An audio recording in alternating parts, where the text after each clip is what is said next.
introduce yourself to the jury, please? My name's Thomas Thompson. How old are you, Mr. Thompson? I'm 70 years old. Where do you live? I live in Lone Star, Texas. What sort of property do you live on? I live on South Fork Ranch. Tell us a little bit more about South Fork Ranch. What's it like? Well, it's about 1,000 acres, but we have about 40,000 acres annexed to us.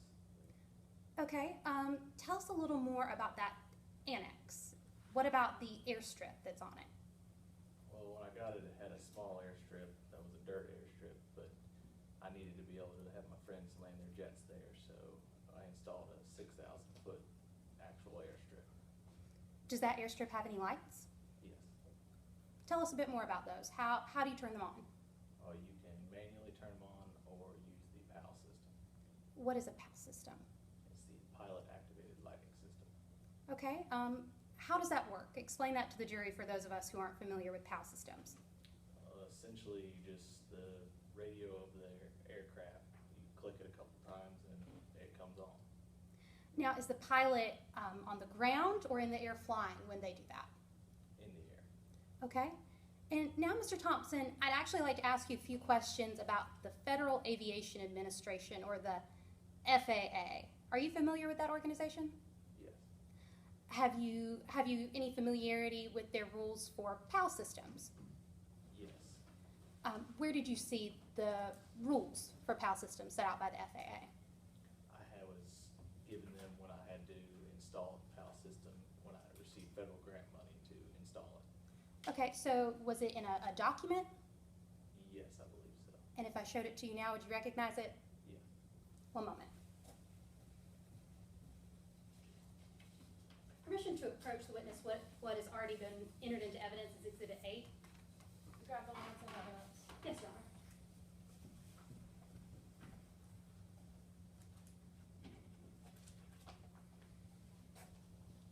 Mr. Thompson, I'm handing you Exhibit 8. This is that circular we were talking about.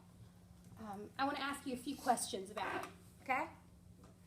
Now, I believe you mentioned earlier, but according to this document, to the FAA circular, how do the rules set out in this apply to you and your airstrip?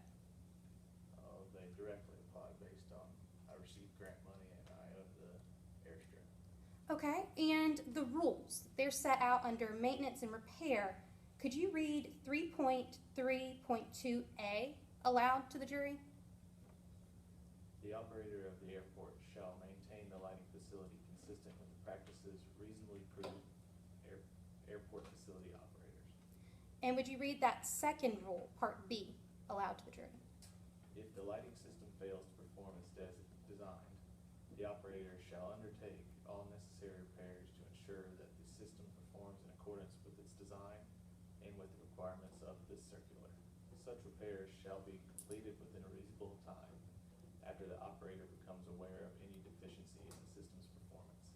When shall those repairs be completed? It says within a reasonable time. But where in this document, Mr. Thompson, does it state what a reasonable time is? It doesn't.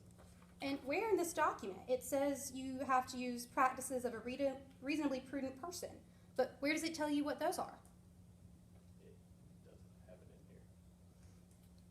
Now, Mr. Thompson, you mentioned that you have a PAL system on your airstrip. When did you learn that that PAL system might not be working? When a friend of mine decided to fly in at night and radioed ahead that it was not working. Okay, what did you do when you realized that the system might not be working? I immediately sent an email to my ranch hand to let him know that it was not working. If I showed you that email, would you recognize it? Yes. One moment.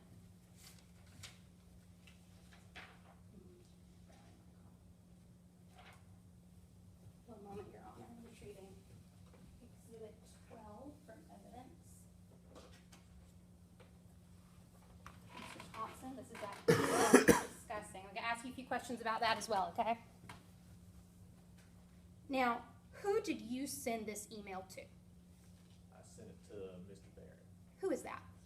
He's my main go-to guy at my ranch. He does everything for me. Does he have a specific job title of any sort? Not Not really, it's just he handles any day-to-day things, anything broken, anything that needs to be repaired around the ranch. Okay, and when did you send this email exactly? It's 9:55 on August 10th Of what year? of 2013. Okay, and if you wouldn't mind reading it aloud for the jury, starting with C. Barrett. Seabury, I am out at the South Fork entertaining some folks. They told me the runway lights wouldn't come on when they did the click thing. Since you're not out here and you're not answering your phone, they had to call me at the big house. Good thing they could get cell service from their G4. I had to send a cook over to turn the darn things on by hand. Not good. And the food got cold. Nothing worse than cold ribs, except Aggie football, of course. Tommy. Thank you, Mr. Thompson. You can set that down for now. So you sent this email on August 10th. Why did you send it to Mr. Barrett? Because he's who I have handle anything that has any issues in my branch. And can you tell me, does it say anywhere in here explicitly, Mr. Barrett, go fix those lights? I doesn't need to with him. Could you explain that a little bit further? If I ever have any problems with anything, I just tell him what the problems are, and he knows that it's his job to fix them. So it goes without saying. Yes. Thank you, Mr. Thompson. Now, if I could direct your attention back to that FAA circular, do you still have that? Yes. Okay, I have just a few more questions for you about it. Where does it say who to call when the POW system is broken? There's no one specific. Where does it say when to call? There's no time frame. Where does it say exactly what to do? There isn't. And where does it require that you go out there with your own two hands and fix it? It doesn't say. What does it say you must do? It's all it says is that I have to reasonably take actions to have it repaired. And what did you do? I took actions to have it repaired How so? by sending my main go-to guy an email to let him know that it was not working. And when did you send that? Immediately after I knew that it was not working. Thank you, Mr. Thompson. Answer any questions opposing counsel may have for you. Nothing further at this time, Your Honor. Your Honor, I beg the court's indulgence as we set up a demonstrative. Has opposing counsel seen the demonstrative? Yes, Your Honor.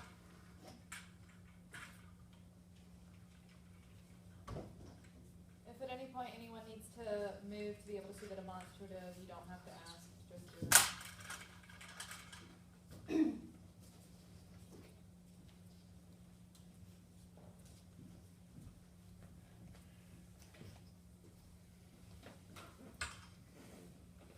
Mr. Thompson, you built a runway a couple years ago, right? Yes. And it cost you a bit of money to build that runway, didn't it? I don't know exactly, but yes. And you built that so you could land your planes and so your friends could land their jets, right? Yes. Now, since it cost a bit of money, you took some money from the federal government to build a lighting system. Isn't that true? I did. Since I had public officials come and use my land at times, I figured I'd use the federal money. And when you accepted that grant, you agreed to follow some rules. Yes. And you read those rules, Yes. you understood them, To the best of my knowledge. and you agreed to them. Yes. Mr. Thompson, I know you have a copy of those rules right in front of you, so if you'll just look with me at 3.32 there, and I know we've already read this out to the jury, so we're just going to look at some specifics.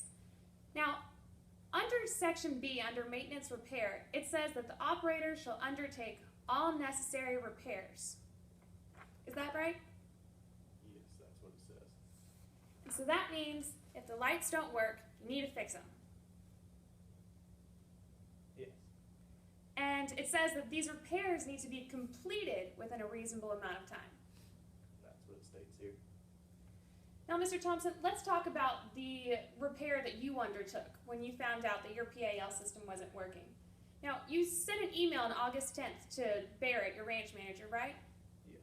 And you've got a copy of that email right in front of you, don't you? Now, Mr. Thompson,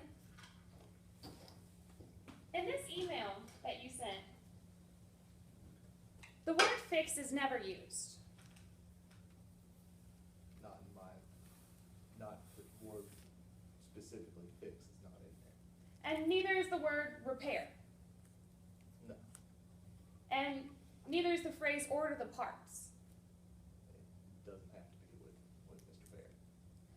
Well, so you're aware that you sent this email on August 10th.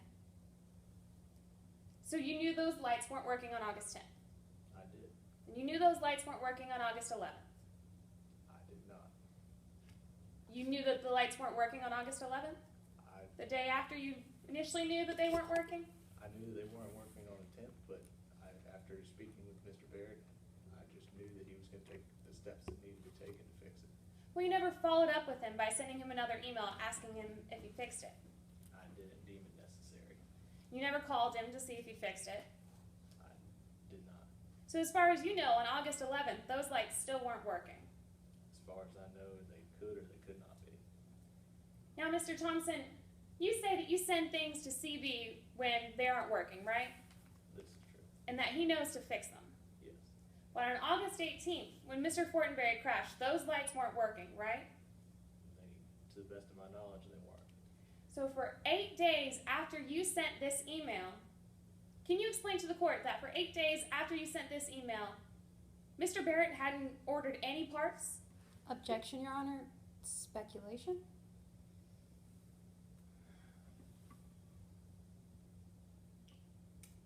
It's cross, I'm gonna allow her. I do not know whether he had ordered them or not. And Mr. Barrett, can you explain, or Mr. Thompson, can you explain to the court why 8 days after you sent this email, Mr. Barrett hadn't repaired the lights? Objection, Your Honor. Speculation. Sustained. To the best of your knowledge, on August 18th, Mr. Barrett had not repaired those lights. To the best of my knowledge, I do not know until after this that they were not working. All right, now, Mr. Thompson, you never called the FAA after you found out that there was something wrong with those lights. I didn't think it was necessary. You never called air traffic control and let them know not to send pilots in emergencies to your runway. I didn't. It was a private airstrip. The only people I knew used it. So the only people that knew that these lights weren't working were yourself, Mr. Barrett, and your friends that had tried to turn them on. Exactly. All right, now, Mr. Thompson, you'd recognize a picture of your runway, wouldn't you? Yes.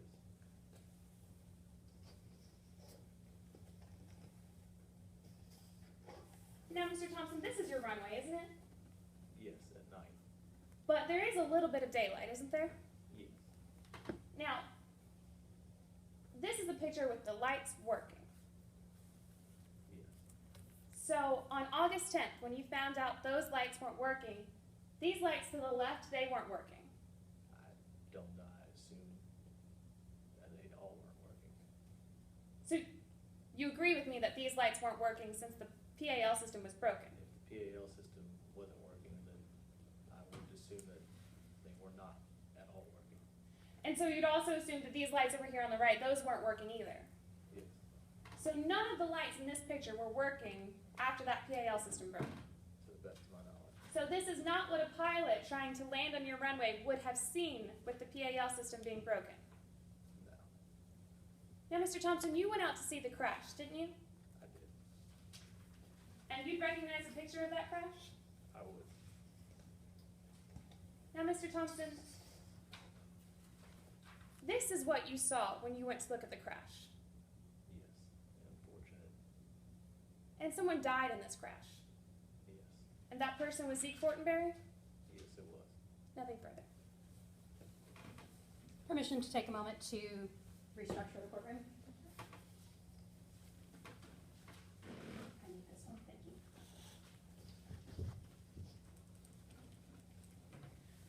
Redirect, Your Honor. Mr. Thompson, you still have those FAA rules, right? I did.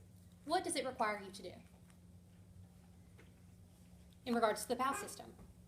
I have to maintain it with the most reasonable way I can. But what does it say is reasonable? There's nothing that says what's considered reasonable. Where does it state exactly the amount of time it takes to fix it? It doesn't.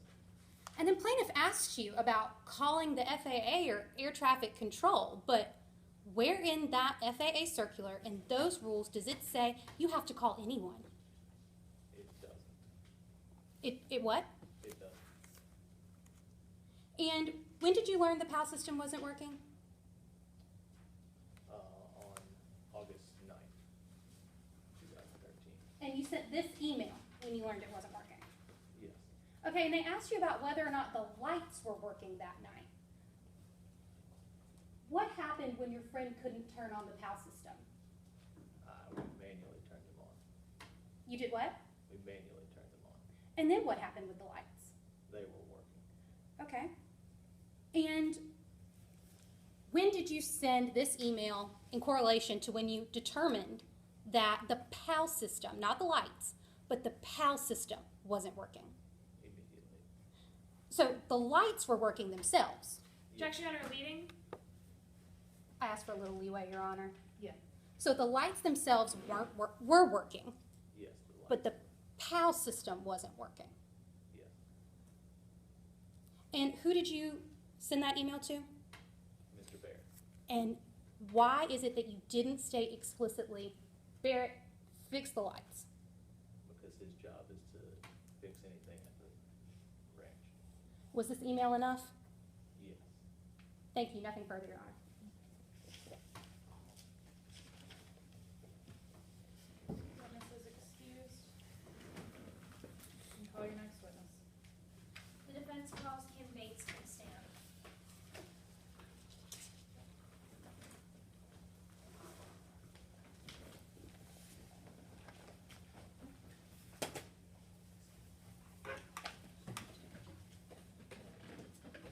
One moment to put these back into evidence, Your Honor.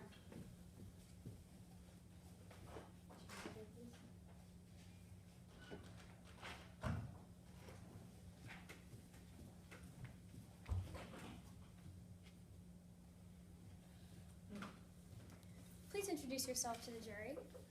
My name is Kim Bates. Are you employed? Yes. What do you do, Mr. Bates?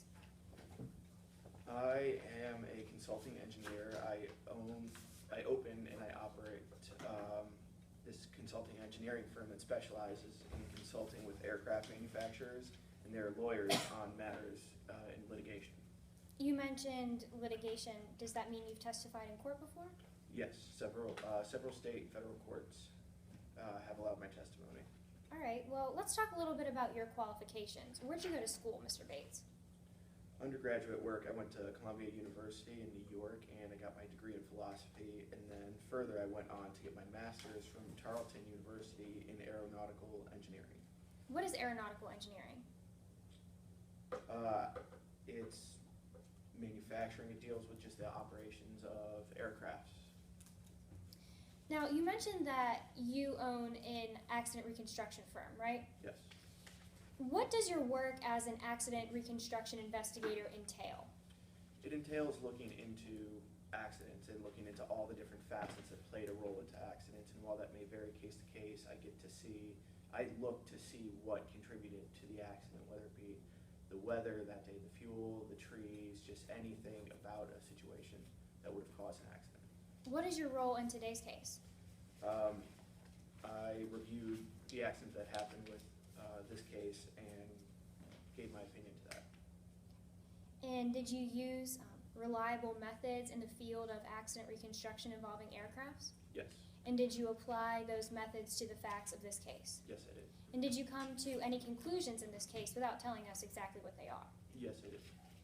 Your Honor, at this time, the defense offers Kim Bates as an expert in Your Honor, accident reconstruction involving aircrafts.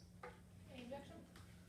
Your Honor, the plaintiff would request permission to voir dire this witness on one specific qualification prior to having him tendered as an expert. Go ahead. Good afternoon, Mr. Bates. Good afternoon. You said that you specifically have a degree in aeronautical engineering, is that right? Yes, that is correct. Now that involves looking at how planes' engines work.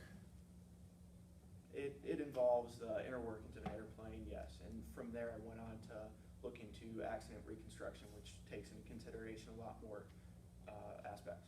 Well, let's talk about your background in aeronautical engineering. That's how the plane itself works and functions.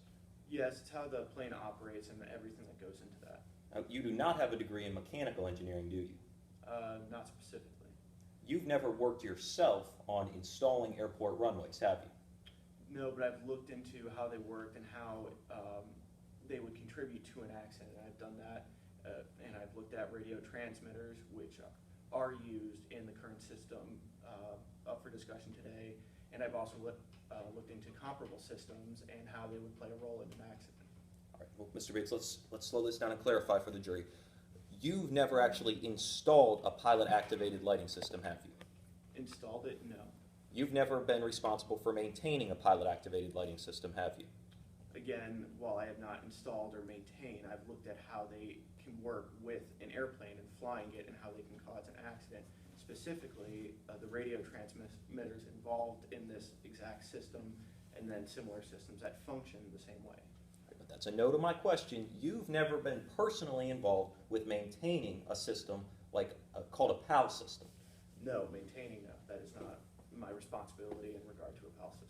You've never repaired one of those systems yourself, have you? Repair it? No. Again, that is not my interaction with the system.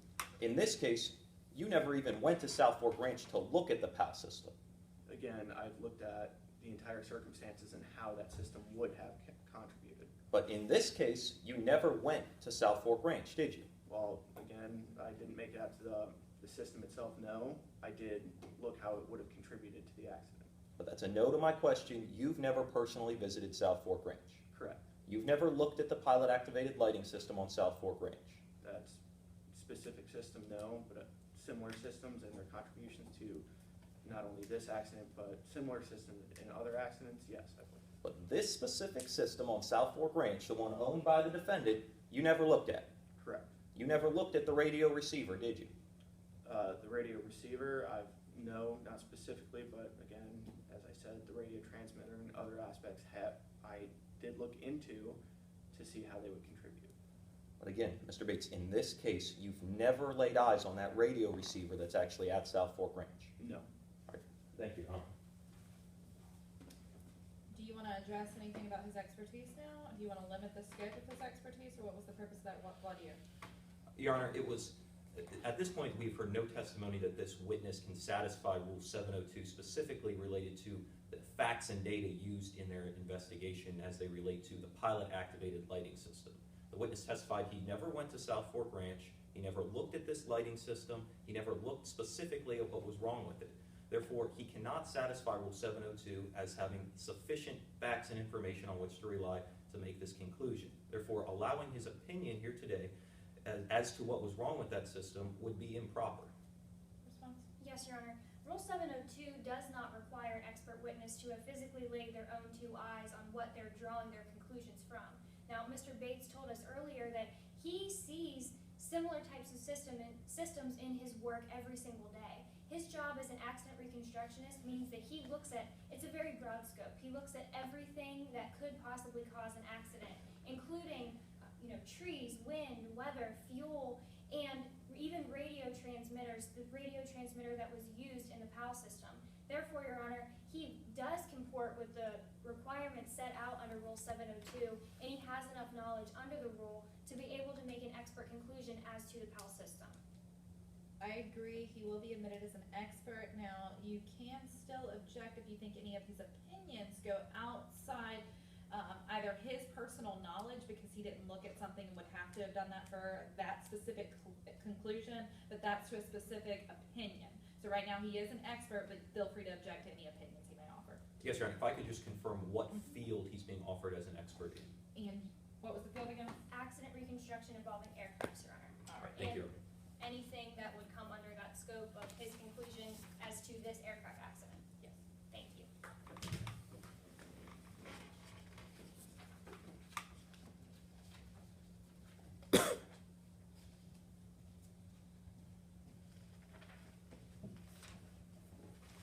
Mr. Bates, are you being paid for your time here today? Yes, I am. How much? I charged $450 an hour to answer questions in a deposition, but $650 an hour to answer the same questions in trial. Okay, so let's talk a little bit about the conclusions that you came to today.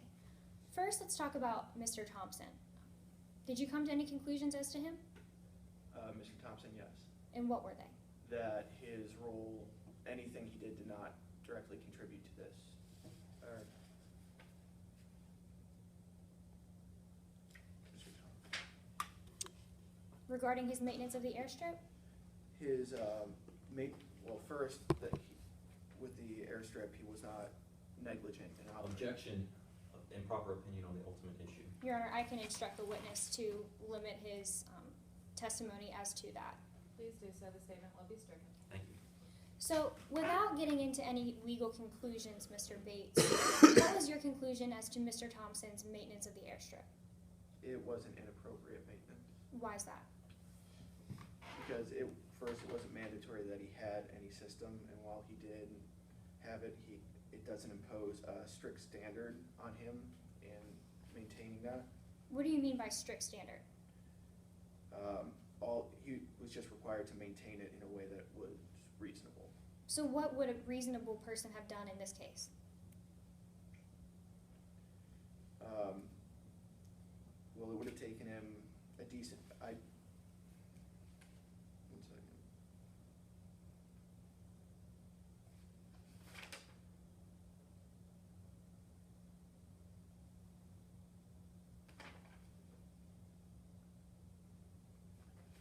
I guess,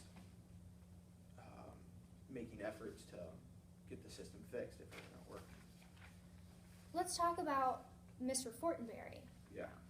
Did you make any conclusions regarding Mr. Fortenberry and his flying that night? Yes, I did. And what was your ultimate conclusion as to Mr. Fortenberry? Well, that he didn't make the correct calculations when making his trip to Dallas, and that directly led to the crash. And then, in addition to that, he didn't calculate his fuel and didn't look at the proper weather report in order to make this trip. What type of flight was Mr. Fortenberry on? Type of flight?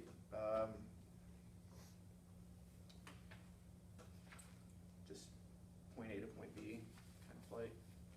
Well, Your Honor, permission to retrieve what's already in there. If we look at these requirements, permission to approach the witness. If we look at these FAA requirements, Mr. Bates, have you reviewed those? Yes. And do those regulations apply to a specific type of flight? No. Yes, for IFR flights. What type of flight was Mr. Fortenberry? This was an IFR flight. So what rules did Mr. Fortenberry have to follow? He had to carry sufficient fuel to get from point A to point B, and then also carry an additional amount of fuel to get him to let him fly around for an additional 45 minutes. Okay, so we're going to break that down a little bit, Mr. Bates. First, do you know where Mr. Fortenberry was flying from and then to that day? He was making a 480-mile flight to Dallas. Okay, so how long would that have taken him? Well, the cruising speed for this plane was 120 miles an hour, and covering 480 miles, that would take him 4 hours. And then, based on these regulations, he would need enough fuel for an additional 45 minutes. And what rules make sure that require Mr. Fortenberry to do these calculations? The FAA requirements. So you mentioned before that Mr. Fortenberry needed, I believe you said 40 40 gallons of fuel. Yes, because the flight to Dallas would take 4 hours to get there, and then his plane operates with 10 gallons of gas per hour, so that's 40 gallons of gas alone just to get there. But then with the FAA requirements, needed an additional 7.5 gallons for that additional 45 minutes in order to get there. So total, how much fuel would he have needed to be FAA compliant? 47.5 gallons. And how much fuel does his plane carry? His plane only carried 45 usable gallons of gas. So what did that mean for Mr. Fortenberry? That when he took off, he was going to crash, and he was violating FAA rules for the type of flight he was on. So let's talk a little bit about what else you reviewed in this case. Did you did you review the NTSB report? Yes, I did. You're under permission to confirm.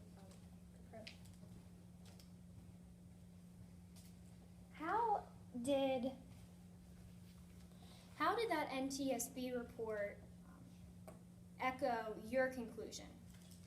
While it mirrored my conclusion, I came to my conclusion independently of this report. Okay, well, what part of that report specifically echoed your conclusion? The fuel requirements and how he was in violation of the FAA requirements. And what did that report say was the first probable cause of Mr. Fortenberry's crash? You can take a look at it, Mr. Bates.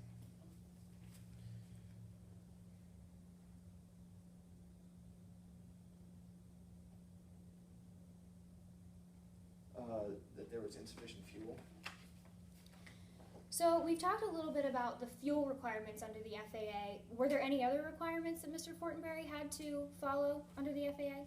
Check reasonable weather, or check weather reports or weather forecasts.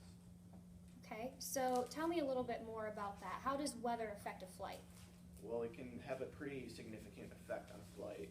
With a tailwind, it can expedite the flight. You would get there sooner, meaning it would require less gas.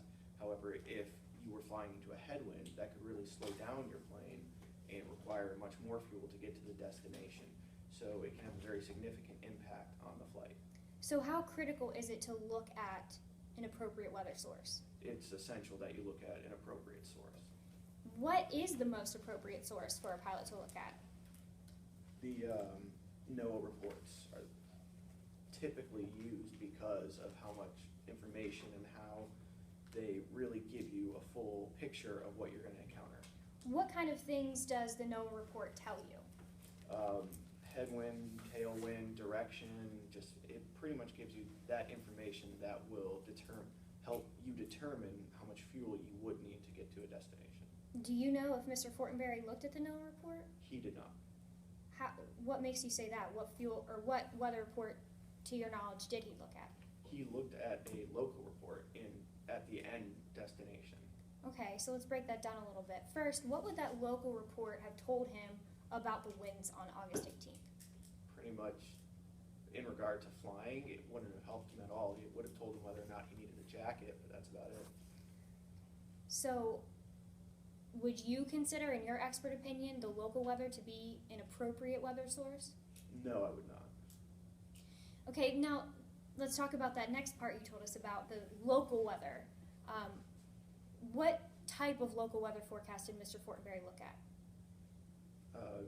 Just a daily. What destination was for it, or Dallas, what? over 400 miles away.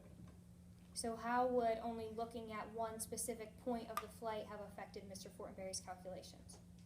Well, however it would have influenced his calculations, it wouldn't have given him a full picture because he's covering almost 500 miles of territory. So if you just look at one point on that, you have no idea what you're encountering over the other 400 or so miles. And the NOAA report, in your expert opinion, how reliable is that to find out this information that you need? Excuse me, could you restate the question? Sure, the NOAA report, in your expert opinion, is it the most appropriate report for a pilot to get the information that they need? Yes, it would be. So, Mr. Bates, how could this accident have been avoided? Well, first, the plaintiff Mr. Fortenberry could have first checked an appropriate weather source and could have calculated the right amount of fuel in which to make it to his destination. And how did not looking at the appropriate weather report or failing to do the appropriate calculations affect his flight? It directly resulted in him crashing because he was in violation of the regulations for his flight. Nothing further. At this time, Your Honor, permission to retrieve the exhibits.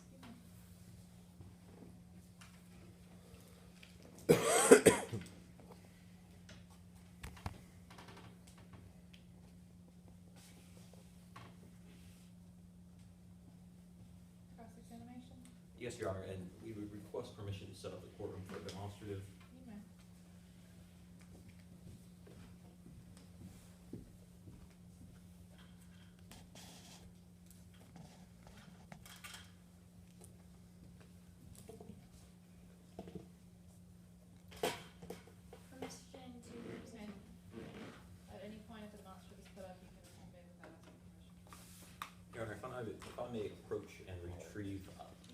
Plaintiff's Exhibit 10.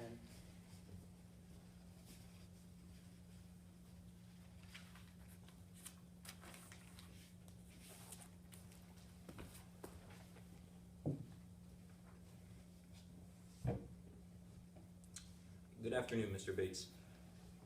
Now, you said that the NOAA forecast, that's the one that a pilot should look at, is that right? It contains sufficient information for a pilot to make a flight, and so yes, it would be a very appropriate resource. It's the most reliable forecast, is that right?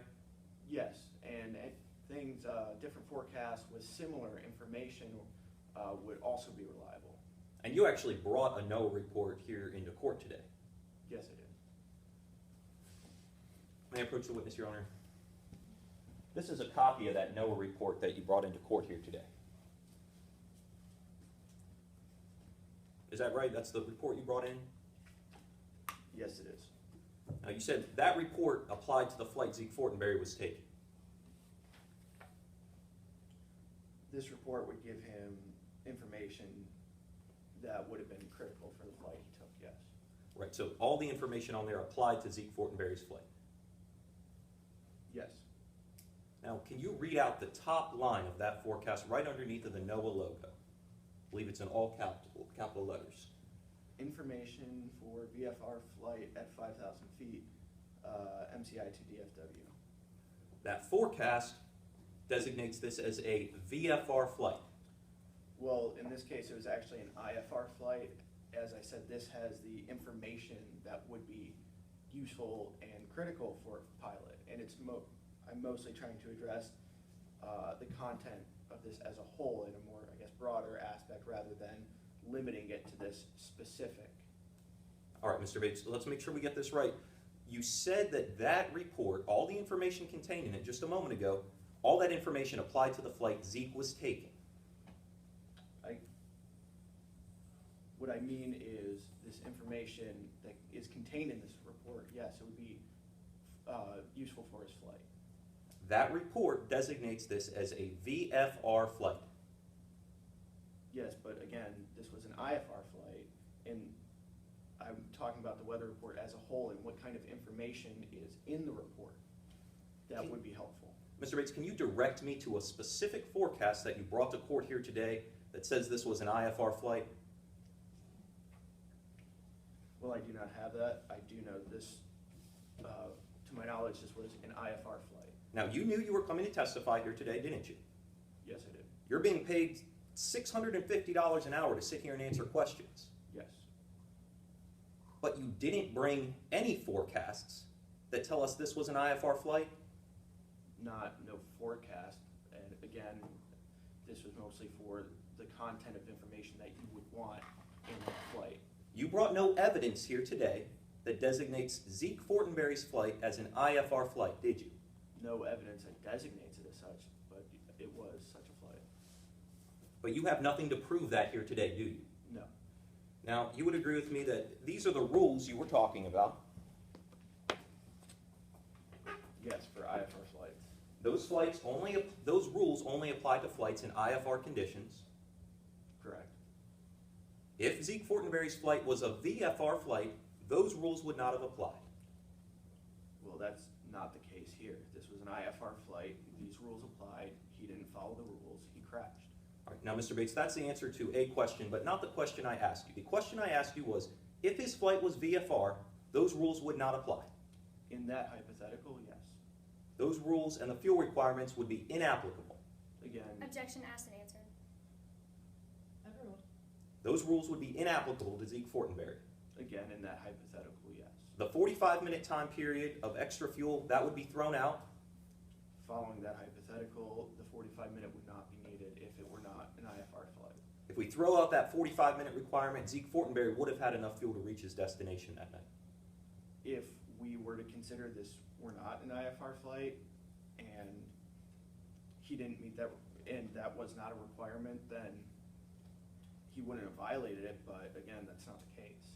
If we throw out that requirement for an IFR flight, Zeke would have had enough to reach his destination. Yeah, if you throw out the circumstances of the case, yes, you're right. If we throw out that requirement, the 45-minute requirement, he would have had enough fuel to reach his destination. had enough fuel to reach that 140. Well, it depends on the headwind. Now, you talked with Ms. Kluska about the specific fuel calculations, that it would have taken him 4 hours to reach his destination. Right, again, that was in a perfect world with no wind, no anything. 120 miles with no wind, to go 120 miles an hour to travel 480 miles an hour, yes, it would take 4 hours in a perfect world with no wind over that entire 4-hour span. However, if that were the case, then yes, he would have reached it, and he wouldn't have needed that extra fuel, but that's ignoring other conditions that would have existed. Thank you for that, Mr. Bates. I want to turn your attention back to the NOAA forecast. That forecast actually contains an observation from 7:53 p.m. Yes. That means that in order for this report to be made, somebody would have actually had to go out and look at what the winds were at 7:53.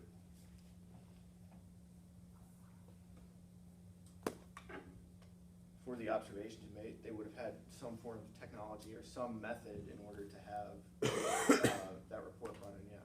So that means that report that you brought here to court today, that couldn't have been made until 7:53 p.m. or later. Correct. You're aware that Zeke Fortenberry's flight took off at 7:04 p.m. Again, as I've stated with my reference to this, it's not about this specific report, it's mostly about the content in the report that would have contributed to his knowledge in the flight. Okay, well, the content and his knowledge, he had no way of accessing that report, did he, prior to takeoff? Not this specific report, but he would have needed something that gave him comparable information. That report wasn't published until he was hundreds of miles into his trip. No, it wasn't. Prior to takeoff, he had no chance of looking at that document. This specific document, no. And you didn't bring the NOAA report that would have been published maybe at 6 o'clock or 6:30 into court here today, did you? No, I only brought this report. But we know that Zeke Fortenberry did actually look at a weather report, right? Local weather in Dallas. May I approach the witness, Your Honor? This report indicates that there was a 10-mile-per-hour tailwind. Is that correct? Yes, it does. Factoring in a 10-mile-per-hour tailwind, Zeke Fortenberry would have had enough fuel to reach his destination. I would disagree with that. This is a 10-mile-an-hour tailwind in Dallas. That's the end of his trip, not the 480 miles preceding that. While the NOAA report doesn't say anything about that, this gives you a small fragment of the information you would want for this trip. And yes, maybe that tailwind might have helped him if he even made it that far, but we don't know the conditions leading up to that. So even the NOAA forecast wouldn't have told him the information that you just referred to. This one published after he left, no, it did not. It wouldn't, because as you said, he already left. So neither of those forecasts would have told him what the speed was over Oklahoma? No, well, again, this was too late, but correct, so he didn't have a reasonable method in accordance with the regulations for the type of flight he had, the IFR flight. Well, okay, Mr. Bates, you said that report, on direct examination, you said if he looked at it, he would have known what to expect, and he would have been acting reasonably. Did you just say that that report, even if he looked at it, it wouldn't have given him the information? No, sorry, I misspoke. What I meant to say is he didn't look at a reasonable report. As you were saying, I was referencing what you were saying, how this was published after he left, and this is just an inadequate report. However, a comparable report to the NOAA report would have satisfied, or an earlier NOAA report. I apologize, I did not specifically bring that in, but that is what would have been necessary for him to satisfy the FAA requirements which he violated. Now, let's talk about the rules that Mr. Thompson broke. Mr. Thompson was responsible for maintaining that runway, was he not? Yes, he had to do it in a reasonable manner. He was the only person responsible for maintaining that runway, is that right? It was his runway, so yes, I would say he is not liable, I can't make that conclusion, but he is responsible for maintaining the runway. You said that it could have taken upwards, that his maintenance, you testified that his maintenance was responsible, is that right? Yes. But you never looked at the maintenance records for that lighting system, did you? While I've not specifically looked at that system, I have worked with similar systems and comparable systems also involving radio transmitters, the same ones used in the PAL system, and those take upwards of 30 days or so to fix. Okay, Mr. Bates, this is a specific question. Did you look during your investigation into the maintenance records, that would be a document, for that pilot activated lighting system? I don't think so. That's a no to my question. You never looked at the maintenance records. I don't remember specifically. You never actually went to South Fork Ranch to look at what was wrong with that radio receiver. No. You can't tell us today if just a knob had been turned in the wrong direction. Well, I can't say that specifically. My experience generally states when there is a technical problem with it, that it takes a decent amount of time to fix. And in this case, 30 days would have been a reasonable time to fix. But you can't tell us if it was a technical problem or not because you never went and looked at it, can you? I did not go to look at the system. So you cannot tell us what specifically was wrong with it. No, I cannot tell you. You can't tell us if it was simply unplugged. Well, someone who operates a runway, I think they would be able to figure that out, and just based on that reasonable assumption that someone would plug it in if that were the case, that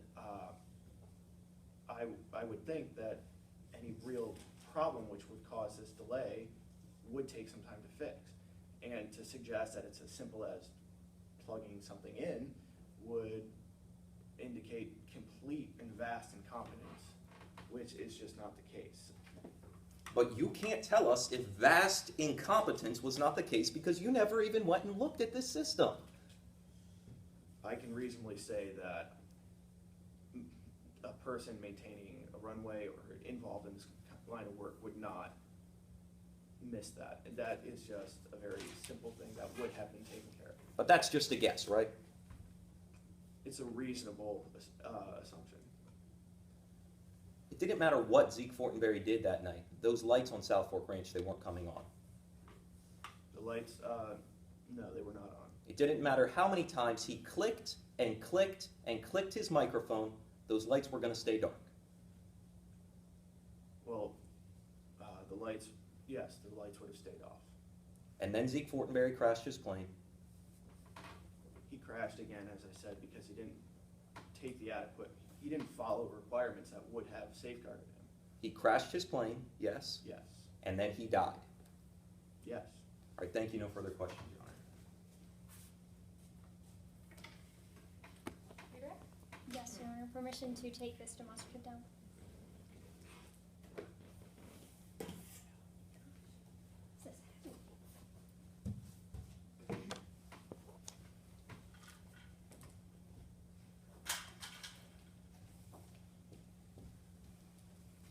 Mr. Bates, what type of flight was Mr. Fortenberry on August 18th? An IFR flight. And so what regulations applied to him? The FAA regulations, specifically the fuel requirement and checking a reasonable weather source. And did he follow that fuel requirement? No, Why not? it was impossible for him to. Why is that? His plane only held 45 usable gallons of gas, and based on my calculations that I went through before, he needed a required 47 and a half, which is 2.5 gallons more than what he was even capable of holding. And then he violated the weather conditions because he checked a completely inappropriate source in one location over a 500-mile stretch. So in your expert opinion, if Mr. Fortenberry would have followed those regulations, would he have landed his plane safely? Yes. Nothing further. Witnesses excused. Any further witnesses? No, Your Honor. Your Honor, at this time, I'd just like to confirm the exhibits that have been placed into evidence before